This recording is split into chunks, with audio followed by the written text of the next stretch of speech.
പാകിസ്ഥാനെ പോയി പള്ളി പറ. കസൂരിയും അയാളുടെ മാസ്റ്റർ ബ്രെയിൻ തന്തമാരും ആയുഷണ്ണി കാത്തിരുന്നോ? വരുന്നുണ്ട് നിന്റെയൊക്കെ അണ്ണാക്കിലേക്ക് റഫാൽ മിറാഷ് തീർക്കുന്ന വെടിക്കെട്ട്.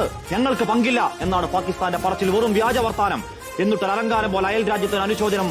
ആർക്ക് വേണമടോ കൊണ്ടുപോയി പുഴുങ്ങി തിന്ന്. നിങ്ങളുടെ ആത്മാർത്ഥതയില്ലാത്ത വെറും വാക്ക് മിസ്റ്റർ ഷഹബാസ് ഷരീഫ് അഥവാ രാജ്യത്തിന്റെ പ്രധാനമന്ത്രി.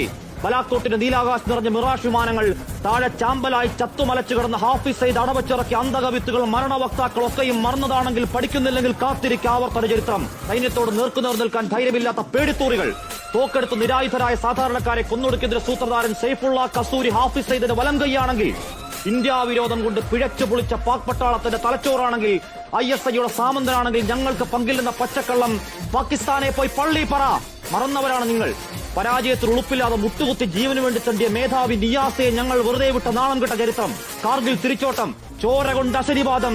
ഈ മഹാരാജ്യത്തിന്റെ പ്രതികാരം തടുക്കാൻ നിങ്ങളുടെ സൈനിക മേധാവി ഉണ്ടല്ലോ. ഇന്ത്യ വിരോധം തലക്കി പിടിച്ച് വട്ടായൊരുത്തൻ അസീം മുനീർ, അയാളും അയാളുടെ കൂലിപ്പട്ടാളവും കുറച്ചുകൂടി മൂക്കണം. ചെറുക്കാമെങ്കിൽ ചെറുക്ക്.